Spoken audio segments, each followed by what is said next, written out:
I have to kind of guide him for him to understand what that means. Like we had to incorporate like the main street and having all these important things on the main street. So the main idea is, you know, the most important topic that is in the paragraph. And I think we have to be able to word it where he'll understand it, why that doesn't always happen on a worksheet with a question. I don't know if that makes sense. So if like a question was given, he might not always understand that question. So to have somebody there to help him comprehend exactly what it's asking, then he can give the correct answer. Okay, and when was the last assessment done? Right before we left. So around February? Oh yeah, it was the beginning of March. Okay. Okay. Yes. Okay. Now, someone's got TikTok? Matt, is that you? No. No, it's somebody else. Okay. Obviously, we know what TikTok is. Yeah. And then, oh yeah, go ahead. Do you know where he's at with his reading comprehension test-wise? With the test that we give, the Fontes Sinfonel test, it does his fluency and comprehension. It's in one. His fluency was lower than his comprehension.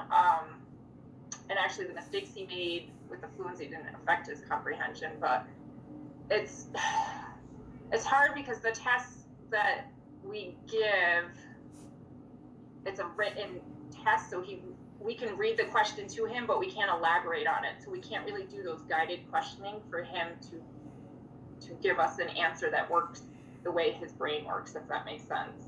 Okay. So really, like if somebody was sitting with him and asking him questions based on his answers, we could guide him into understanding the question better, but we can't do that on a test. It's black and white. Like we read the question, here's the answers, he has to pick the answer or write the answer. You can't really help him along in a system in that way.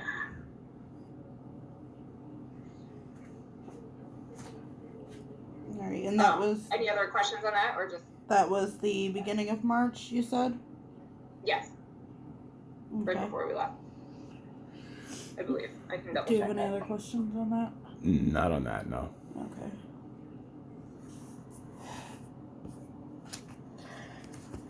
I mean, I guess going forward. I guess going forward, what is the ultimate plan for David? So, we do recommend summer school, but we're not sure how that's going to look yet. And then next year, going to Goff for 6th grade. They have a program that's very similar to the program he was with us in elementary school. So it's a 6, 7, 8 combo class, just like we had a 3, 4, 5 combo class. And it's they work with each student at their level and really gear the curriculum towards where he is developmentally.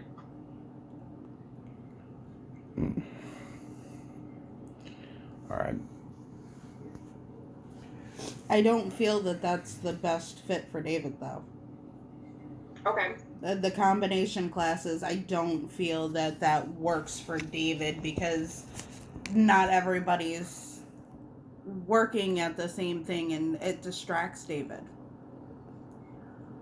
Okay. So I'm not seeing that would be actually beneficial for him at all. So what are you thinking? That's not something I know what to say about yet. Okay. I mean,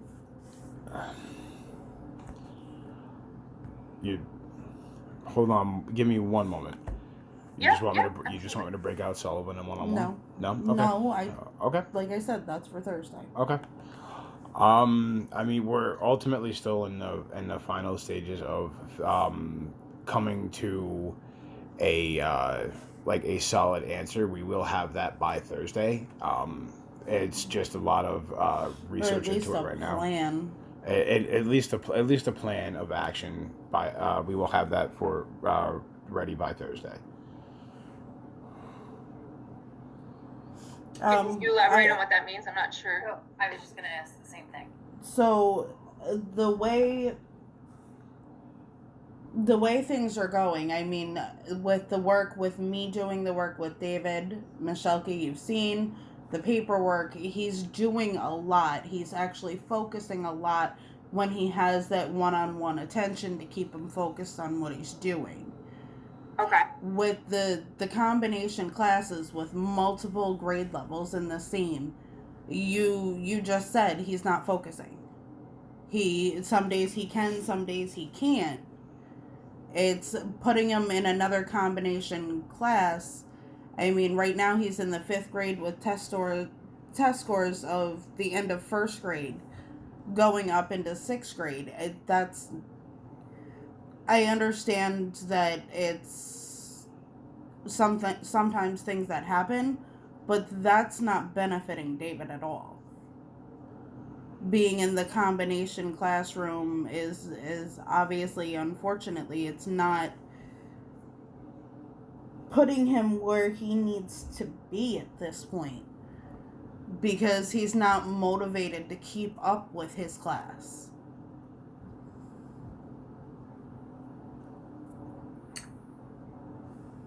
Okay. I mean, if you're thinking putting him in a regular class, the distractions would still be there because everybody's working usually in groups and on different activities. So I'm not sure. I wish Maureen was here. She could. I am here. Who's here? Hi, Maureen. How are you? Hi. I'm Maureen Singer, the school psychologist at Belltop, and the combination class is 12 kids and 3 adults, and David's going to get more attention and more individualized instruction there. He is making progress given everything that's going on. He has multiple diagnoses, and that combined makes it very difficult for him to make gains at the same rate as an 11-year-old. So the options, I mean, an inclusion class in a general ed inclusion class has 26 or 27 kids in it, and it's going to be way above his level. It's way above his level. Yeah, I agree, Ms. Dr. Singer. Yes, it is way above his level if he gets put into the 6th grade, but I'm not foreseeing that being something that's going to be possible. And I, as the person who's been the main one to take care of him for 11 years, am very well aware that his diagnoses do slow him down, but they do not disable him. Well, the thing, David has cognitive ability is what, it's your IQ, and it's what we are all capable of doing. And David, his cognitive ability is low in most areas. So he is going to make slow progress. For him, he's making progress, which is a good thing. Sure. His skills will be delayed because of that and his speech and language issues, his delays there. He's got, he really, I mean, a student with autism combined with attention deficits and speech and language issues is going to struggle with making inferences, problem solving. He's very concrete. He sees black and white. He needs more difficult concepts broken down, presented one step at a time. So that class, and grade level wise, if we retain him now, then it takes away a year at the high school that he could stay longer to get his high school diploma. It's not a matter of if he's being retained. David will be retained. I've made that very clear. No, please. Oh no, what I was going to say is that's completely a decision that you can discuss at the CSE meeting. It's not a discussion at this point. That's what everybody is not understanding when I say this. I mean it. I've said it before, and I was not listened to. And David has not made enough progress to go into middle school. I am not doing this on my own anymore. I have people helping me, and there is not a single person who is willing to see David go into the 6th grade because it's setting him up for failure. High school is not where he needs to stay an extra year to try to make up the grades. That's what keeping him back at a younger age is for. And that's fine, and like I said, we'll make that decision, and we can have that discussion. And We'll make that ultimately, I decision. believe it is up to you. Parents have all the rights in this system. I'm not saying that's not doable, but you can't compare David to a typical sixth grader and expect his skills to be at that level, because he's not. Then why He's put him got- up into the 6th grade? Because Why the register class- him? But why register him as a 6th grader? This is the issue that I'm having. Is he has been pushed forward, registering him as the next year, and he's falling further and further behind. And that's not fair to him. He's making gains. He's making gains. But- I'm not saying that retention isn't feasible or possible. That's not it at all. I'm just saying that we have to understand that David is making progress. It's like he's making annual progress at a slow rate, but his scores are improving. So it's like annual progress. His scores aren't staying the same. He's making progress. It is going to be slow. The one nice thing that's different, and I'm not trying to convince you of anything, but what's different at the middle school, and I worked at the middle school until last year for 15 years.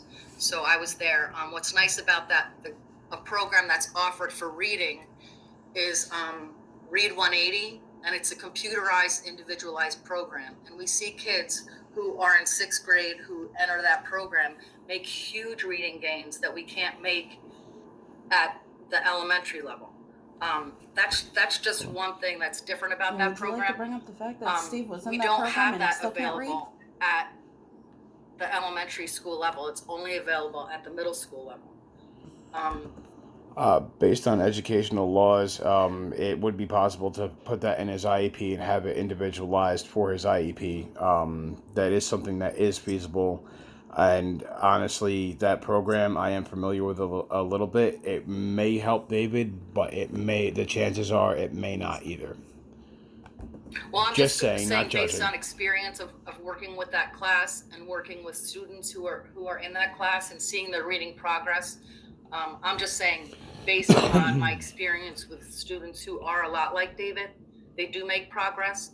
And with an IEP, we can't put a specific program into the IEP. We can say, a reading program that's research-based, individualized. We can't write a specific program. Yeah, you can. If that's something you want to pursue, to get that at the elementary school level, that would not only benefit David, but, other kids. My concern There is it are benefiting other children. licenses available because it's per student. And that's something, again, that we can discuss at the CSE, because that's not a decision that I can make. If retention is what you decide you want to do, we could see if we could make that program available, but it's never been approved before. But that's something that we can talk about. But just so we So can't if it's legally put available, a specific program into the IEP. We can write, what he if needs it's and available what in the that middle program school, and would you look believe that like, he's going to but we benefit can't from use it the now, specific why like hasn't Read it been 180. implemented into the younger schools? We could use it. We could say, like, in parentheses, like Read 180, Wilson, Orton Gillingham. You know what I mean? I completely understand that. Yes. Okay, but that's a discussion that we can have. I've worked closely with the teachers in that classroom, and like I said, the licenses are for individual students. It's not necessarily for the class, but that's something that we can talk about with. If the license Molly is for the McGuire. individual students, Crap. you can put it for any Sorry, fucking student. but David, I don't want to lose the focus that he is making progress. He is distracted internally. He is distracted externally, but he also, I'm not sure. I'm sorry, I was late.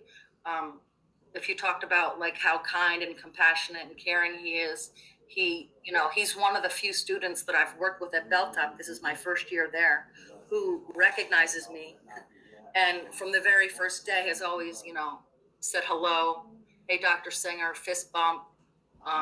which a lot of kids don't do. You know, that's a strength of his, and I just want to point that out. He does have needs, and he does need, you know, a specific individualized plan, and you know, we're trying to write one that works for him. But you're also a part of that process, always a part of that process. And you know, the final parents, like I said, have all the rights in the system, and the final decision is ultimately up to you. Oh no, I'm just waiting for them. I don't know if staying in 5th grade is beneficial for him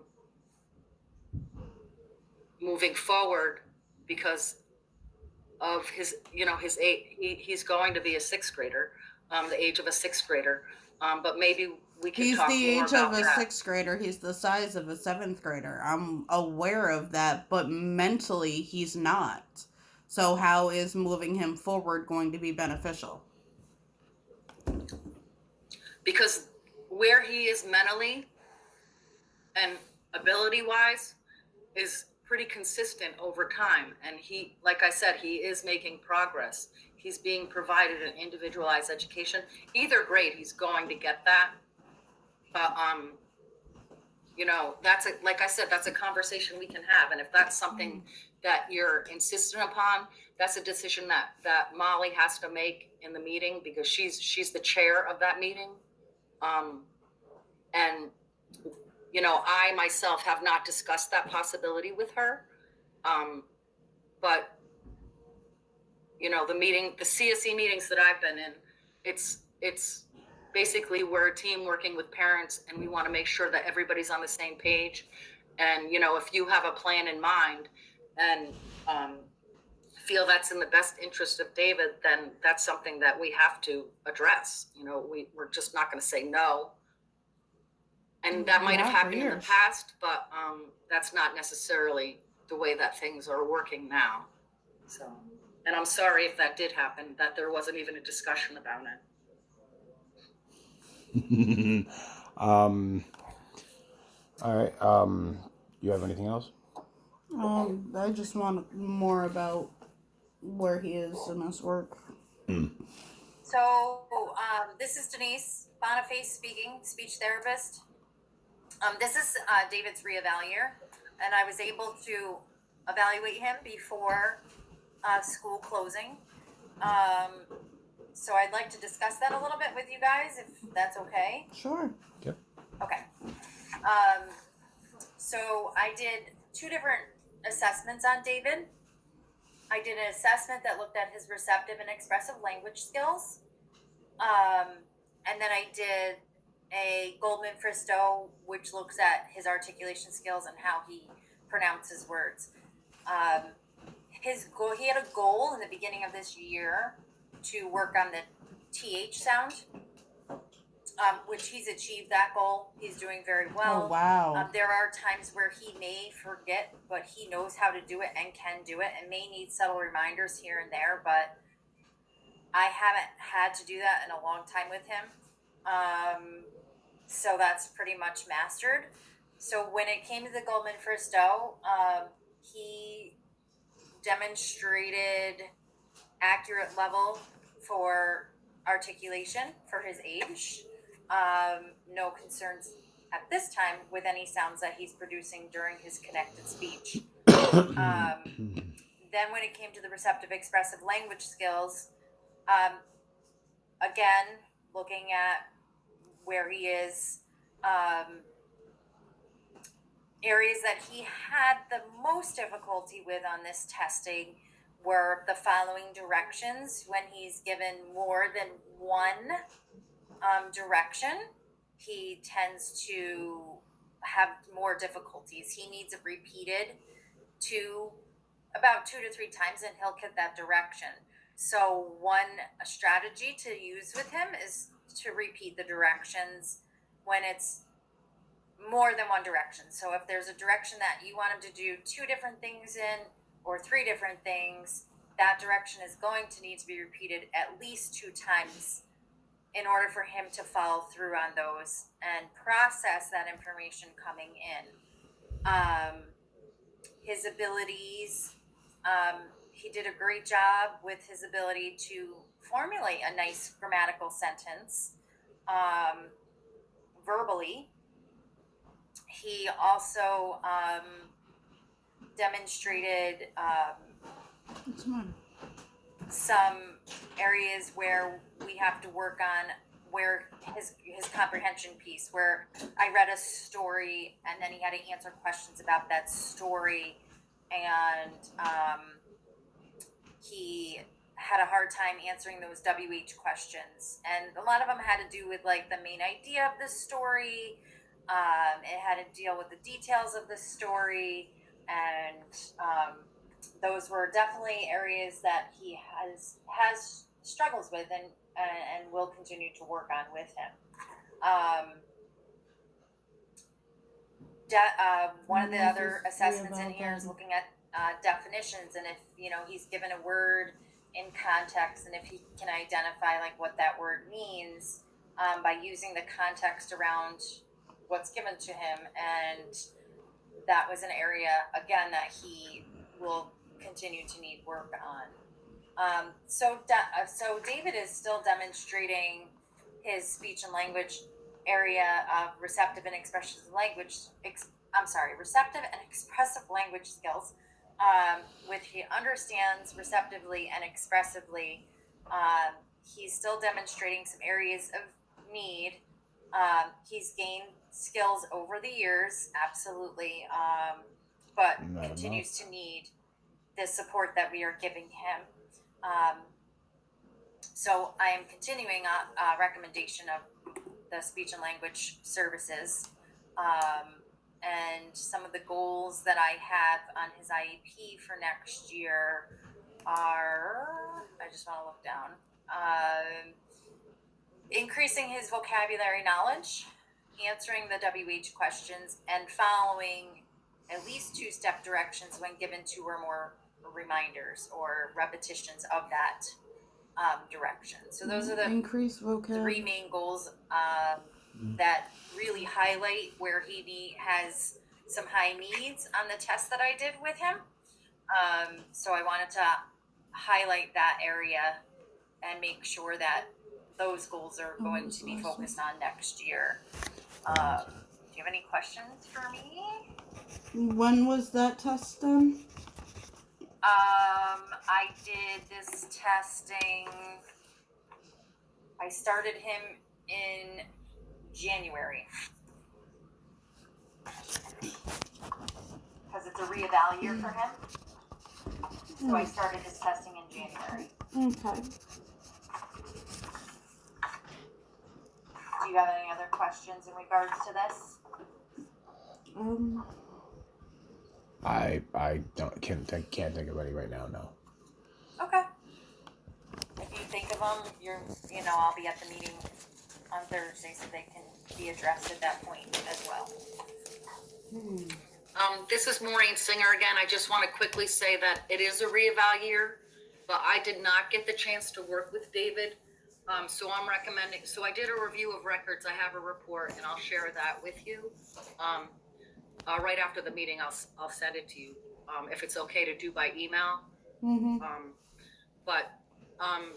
What I would like to recommend is that we do, like, whenever we go back to school, that we do updated assessment. We can't do that reliably right now. You can't reliably, to me, this is a crisis situation where students really aren't doing, it's not really school, and we wouldn't get the best performance, and we really wouldn't get a good idea of where David's at. And what I think you are looking for, from what I understand from just the conversation, is you want a really good idea of what his skills are, strengths and weaknesses, and we can use his strengths to support the weaknesses, but we want to find the levels that he's at, the level that he's at, so that we can work from there and do more specific skill building to really focus on the weaknesses. So that would be my recommendation. I wish that we could do something more at this point, but right now it's a review of records. I did some a rating scale with teachers. So he continues to display symptoms of autism, inattention, and, executive function delays, which is just initiation of tasks, sustaining mental effort, things Tracy. like that. But, I can talk to you more about that at a separate time, like go through it in depth, the brief piece that I did, but I hope you would be okay with the recommendation, like once we get back to school. And I know that David's skills might have regressed, so then even more so, we would need a better idea of where he's Bitch, what? he's at that time. That's completely understandable. The only thing I would ask is if you could CC me in the emails from this point out, and also Okay, yes. include the link to the Google Meet for the CSE meeting. It's a phone call. Oh, okay. It's going to be a Okay. phone call. Yeah. It can be a Google Meet though. if you Oh, prefer well, that. Matthew won't be here. That's Oh, what okay. that's what I was saying. If you either way, if I could get a link to either the phone call or Google Meet or however it's done, that would be via email. That would be amazing. Can Okay. can we get your email address? Can I write it down so that I can? This is Denise speaking again. I'm sorry. You can say that. So that I can also forward my report. I wasn't sure if you guys, I had attached it and I wasn't sure if you had gotten that information or not. But that, Yeah, that's not a problem. I'll write it down. Sure. It's MLAGA 12442 442. at gmail.com. Can I just repeat that just to make sure I have it correct? Sure. So M, and that's a lowercase m, Yes. LAGA 12442 at gmail.com. That is correct. Yes. Perfect. Thank you. And unless you have more questions for someone else, I can jump in when running the OT. As you've heard, over and over, this is the reeval year. I want to really emphasize that working with David, the standardized tests don't really give the big picture of David and David as we know him. He is, as we know, he's delightful and loving and so emotionally available, and that takes him very far. There's a whole lot of motivation for him to do well and to please the adult, and because of that, the way that he has been making such nice progress that I've seen over the past, I've had him for 2 years, but certainly over this year as well, and the skills that I'm targeting, the really nice progress that he's been making has been because it's through repetition, through a lot of the things that he's been getting in his current program. It's the skills are, there's a nice routine, there's a very nice ability to work with the small groups, not just for OT. I kind of touch base, and then I go ahead and give all the tools to the classroom staff, and that's where all the work is really happening. So, yes, I've been testing, but testing, which is, I mean, it's a very nice way, relatively speaking, it really is a nice way. It takes a lot of exercise, and I think we had some last then I look at visual motor, so using his eyes and hands together, and then fine motor using one hand or two hands together, manipulating objects. And the thing about those sensory motor skills is that, once again, I'm looking at those underlying skills to get to level, and then we have to use them functionally and use them within what you have to do in the classroom. So writing is a big piece of it. And I know that you've seen just in the past couple of times that we've been together, he needs reminders, he needs somebody there, but he also left his own devices when he has to put all the pieces together. Maybe handwriting legibility isn't his most, that's not where he sees the greatest value. But when somebody's there and checking it, and as we're finding, he'll do it for the adult. That motivation to do it to please us, he will put so much more into it, and you see a much more legible product. And he's a hard worker when it's somebody there to motivate him and to kind of hold him accountable. And so that's what he kind of gets throughout the day. One-on-one. And so he has a lot of nice underlying skills going in of rote tasks, of things that are not brand new and not novel. And school for at this point, there's a whole lot of novelty when you look at things like kindergarten and first grade and second grade. And then after that, it becomes more refinement and there's a lot of repetition. So, I'm writing and I'm developing those thoughts, and those things are challenges, but the actual writing process, the actual fine motor piece of it, that handwriting, that is very much repetitive, right? I mean, I have to think of different words, I have to think of more thoughts, I have to get more details. But as Barbara mentioned, things like spacing, I have to just know where the words are, but I can go ahead and use those tools. I can count, I can, like David does, using a paperclip, using spacers. He has a lot of those, what we call compensatory strategies. He has a lot of those strategies to be able to use what he has within the program that he has.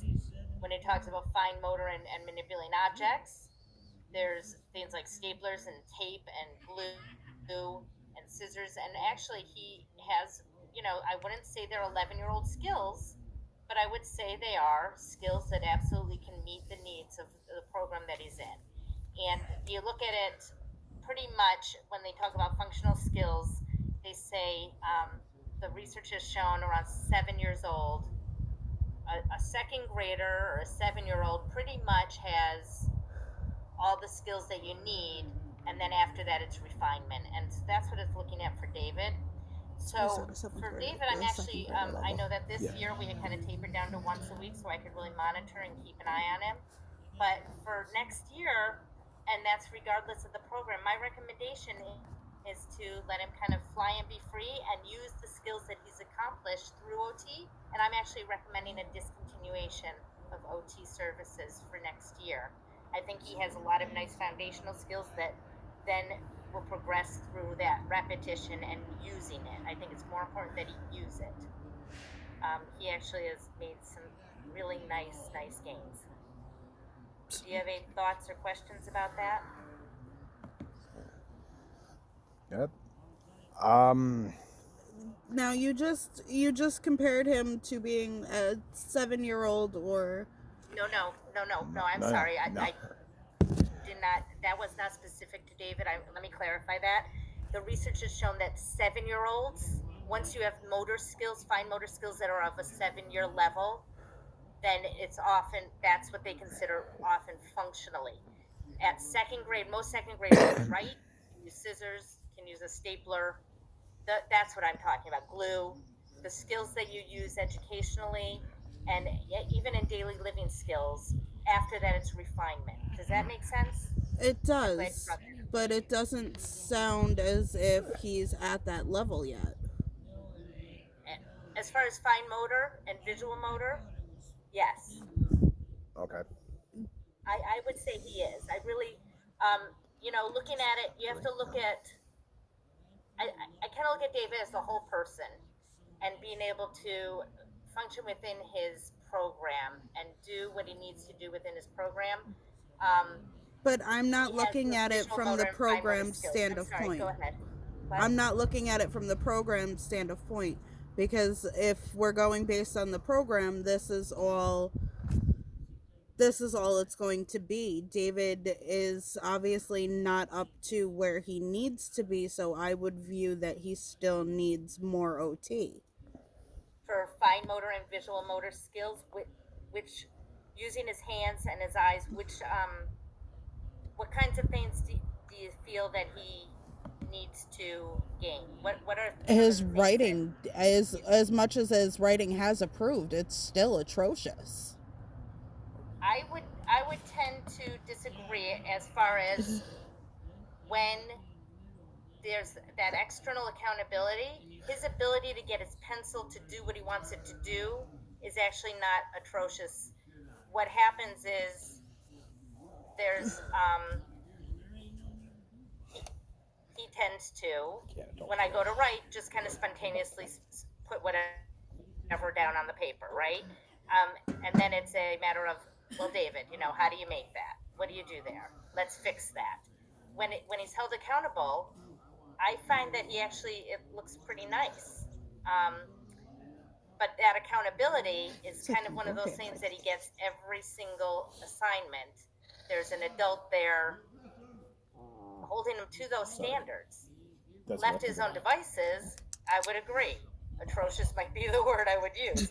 But when he's held accountable, it's all about the practice. And through the practice is how he gets it. So OT, half hour a week, that isn't where the practice needs to come. It has to happen all day long, every assignment throughout the day. And he is getting that, and that's something, as a related service, I'm looking at what can I bring to the table for David that isn't offered elsewhere. And I think at this point, I truly do think that I, as the specialist of that therapeutic intervention, that's not what he needs. What he needs is the repetition and the practice to continue to refine it. But he That's does how need the he's really therapeutic learning intervention. it. That's He's a point not we'll learning bring new up stuff from at the me. CSE meeting. He's learning it by doing it. And when he does it not great, if he does it atrociously, that's what will be practiced.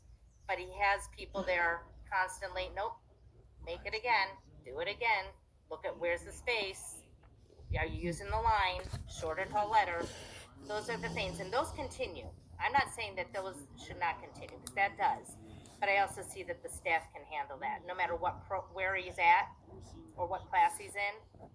That's what he gets through just the nature of his educational program. Does that make a little more sense? I'm trying to say it, and I don't know that I'm saying it the way I don't know that I'm making so much sense as I am in my own head.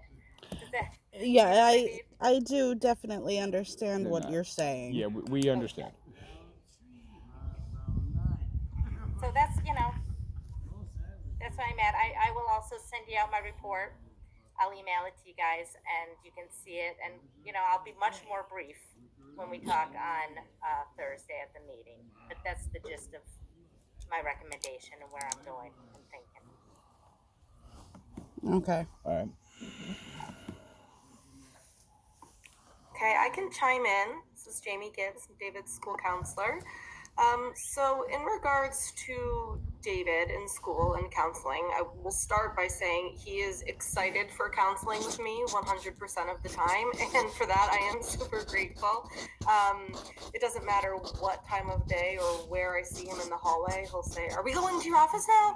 And that just makes me feel really loved. And I love that about him. David and I believe we have a good relationship. We work well together. He has had 2 counseling goals this year. The first counseling goal this year was to diminish the amount of times he calls out by practicing self-control and raising his hand. He definitely does better with that in a small group setting, like the weekly group counseling for 30 minutes in my office that we have, as opposed to the classroom setting where there's a few more students. In small group, it's just me, excuse me, something caught my throat, and him and 2 other students. So he's able to practice that self-control a little bit more in that small group setting. But when things get a little bit bigger, he is more likely to call out. This is also dependent on his mood and his health. So when he comes to school presenting as sick or tired, it's more difficult for him to practice self-control. But I would say that about just about any human. I would say that about myself as well. It's difficult for us to practice self-control when we're not feeling 100%. And I know that he was more sick this year than he has been in the past. And it felt like we were missing, some of our time together. Fortunately, I do additional lessons in the classroom, so I was able to get that time with David back. But I do know that when he comes in as tired or sick, that's a little bit more difficult for him. And his second goal was in regards to David utilizing coping skills to cool off. And that, again, I'd say is situational and very dependent on how he's feeling during the school day. If it's he and I and the 2 other students in my office and he's experiencing disappointment or frustration because, let's say, we're playing a game and he doesn't like the way it's going, it's much easier for him to choose a coping skill and calm down in my office than it would be, say, if he was on the playground or interacting with a large group of students. He might be more likely to just cross his arms and shut down and kind of go in the corner and pout as opposed to work through the emotion. But that's something that we are working on. And I would say something I'm very proud of David for this year is that he's seen a lot of growth in regards to